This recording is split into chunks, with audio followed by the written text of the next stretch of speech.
Hey guys, this is Chad and I've got a 95 Jeep Grand Cherokee here, and this is my $600, almost 300,000 mile daily driver. Now as you can see, we've got a lift kit on it. Can't miss that giant antenna, meaning we've got a CB on board. And if you all check out down there at the bottom, we've got a nice dual exhaust system. As far as I can tell, this is one of few Grand Cherokees that actually has dual exhaust in it. Now, it's not factory. I had an exhaust shop take care of that for me. But as you can tell, it's awesome. And this truck alone is in excellent condition. It even came with the factory built-in phone for the Jeep at the time, 95. That's what that little antenna is right there. Now as for the interior, it's also in immaculate condition. You can tell the rear side of the car hasn't even been used. And then as for the front, the only wear really in the interior, other than the steering wheel, is the bottom portion of the driver's seat. Otherwise, everything else is in amazing condition for the age of the vehicle.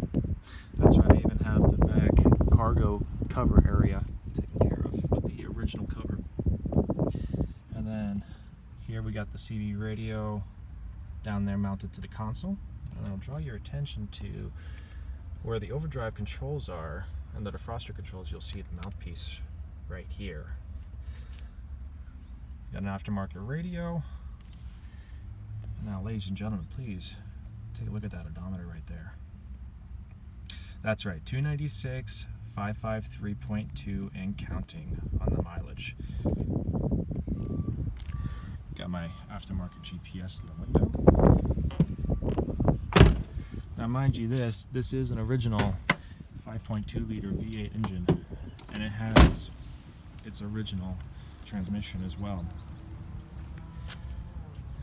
And also, if we take a look at the hood, that's not the standard Grand Cherokee hood that you would find on this model year. This is from a later 1998 5.9 limited edition with the hood louvers. These are hard to come by. My idea was to try and go for a 5.9 clone for the 95 model year, and I've gotten the hood. I have the grill for it, though that this is not the correct grill that I have right now. This is the original one, not the 5.9. And lastly, I have an electric fan conversion for this, which I have not installed yet. But this is the 5.2, very sanitary engine compartment. We got an aftermarket K&N cold air intake.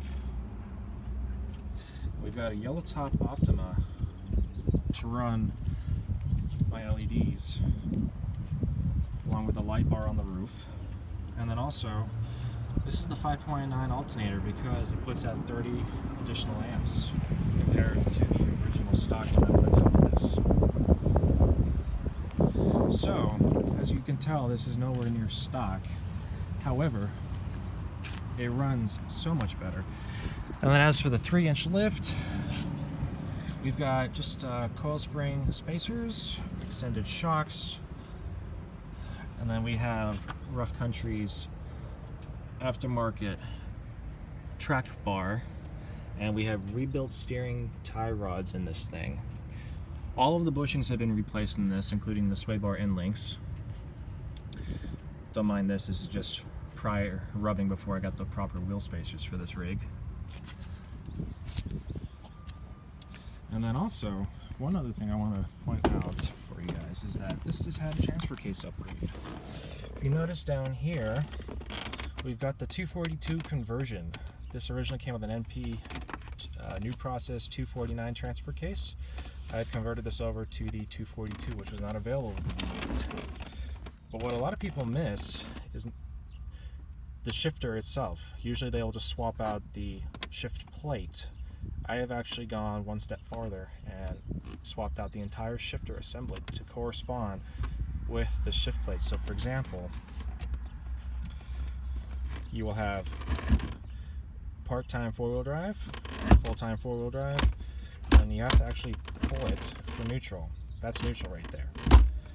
And you see how it kind of pops back over? That's the actual shifter that would have come with this if it were originally a 242 transfer case. Most Grand Cherokee guys will miss that. Now, I'm going to go ahead and start it up for you all, and tell me what you think of this bitchin' exhaust. I'm going to stand my phone up right here. Somehow.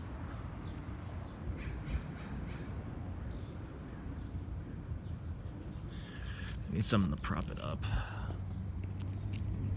There we go. And tell me what you think.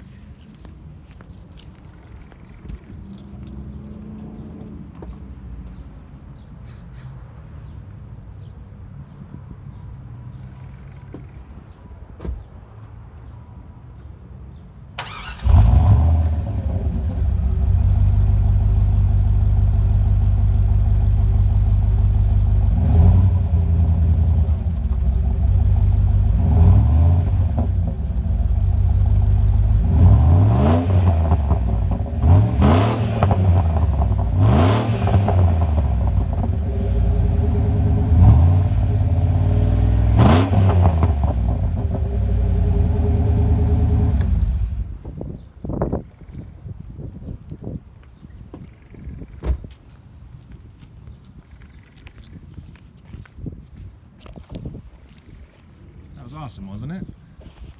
Oh, and yes, you can't forget the Jeep stickers. I built this thing. I didn't buy it. And I've yet to have any regular Grand Cherokee follow me because of how it's built.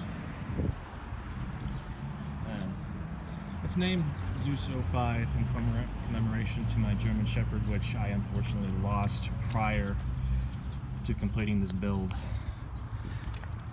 A little glimpse of my dual exhaust there for you guys. I am running 31-inch by 10.5 by 15 tires. That's as far as I want to take it because I want to keep the stock geometry on the suspension for the most part. But this bitchin' 5.2 liter, it's got almost 300,000 miles on it, and it sounds like new. The reason for it is because I drove back and forth from Orange County, California to San Francisco for about 19 years. So the mileage on it is actually all highway. Well, if you take a look at the oil pressure even on this thing, start it up again for you guys. Yes, you can't forget your Jeep keychain. You also need a beer bottle opener. If you don't have either of those, then you either got to get them or don't be a Jeeper.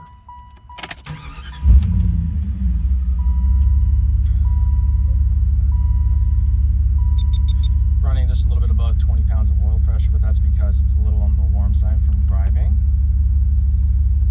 Got the display down at the bottom. I believe it's called the VIC, Vehicle Information Center. That is working perfectly. And then just to give you guys a hint, so the 249 transfer case requires a different plug on the back of this, but and you also notice that with the 249, all four wheels would be illuminated. This only has the rear two illuminated. And as you go along in the four-wheel drive shift pattern, you'll see them come on and come off. So watch this. We've got part-time four-wheel drive. Mind you, this also will lock the wheels 50-50 power ratio. You've got full-time, which would be 30% in the front, 70% in the rear. We've got neutral. Notice that none of the wheels are illuminated. And then you've got part-time low, which again is 50-50 percentage power ratio, which is hard to get because 93 to 95 249 transfer case does not lock at 50-50. The 96 to 98 model does. And we're just going to go ahead and put it back in two-wheel drive. is fully functioning. And then we also have the other vehicle display that is functioning. You got all your different options in there and whatnot. Daytime, or not daytime, but automatic headlights are also functioning on this. And we also have all 4 power door locks that work, which usually by now on these model of Grand Cherokees, they either burn out or there's a little clutch inside of them that becomes apart over time. Easy fix for that is to drill a hole in the clutch assembly for it and just put some super glue in that. And I found that that worked for me very well on one of my door actuators, because now I have power door locks on all 4 doors, including the lift gate. I have rebuilt the entire front suspension. As you can see there, we got all new control arms, lift gate shocks. I have gone through the brake system on this one, it's all new calipers. And like I said prior to this, bushings have all been placed on the suspension as well. So this thing rides like a dream. Still a very soft ride. The last thing I want to leave you guys all with is I went kind of an uncommon thing. I have added 2 additional crossbars to my roof rack for additional support. At some point I would like to order a roof tent on this thing.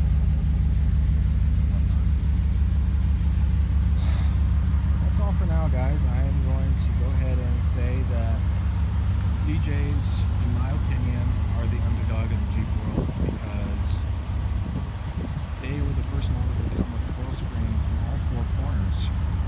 You had your XJ at the time, which was the Wrangler, had leaf springs in all 4 corners.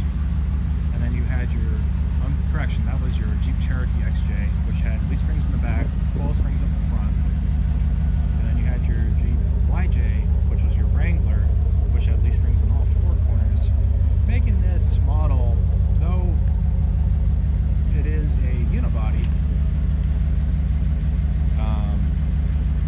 the most comfortable ride that you can get. Now, the 93 to 88 Grand Cherokee was also the fastest SUV on the production market at the time, putting out a whopping 235 horsepower, and I believe it was 330 to 340 pounds of torque, making this a total monster. And even to this day, I still have a good time passing up Priuses and other front-wheel drive Chinese knockoffs with this thing. And I don't get any looks from the cops by doing so. Now, I know today you've got the Wrangler that makes about 285 horsepower and a little bit more torque, but there's just something about this 5.2 liter that is unstoppable. Listen to that exhaust sound. You just don't get that. And I know people love the Wranglers and whatnot, and that 4.0 is awesome. But these 5.2 liters, you just don't see them anymore. And this thing runs like a top. So guys, I know I sound biased on this video, but I love my Grand Cherokee. This thing is bitchin', and I wouldn't have any other kind of Jeep. So on that note, talk to you guys soon.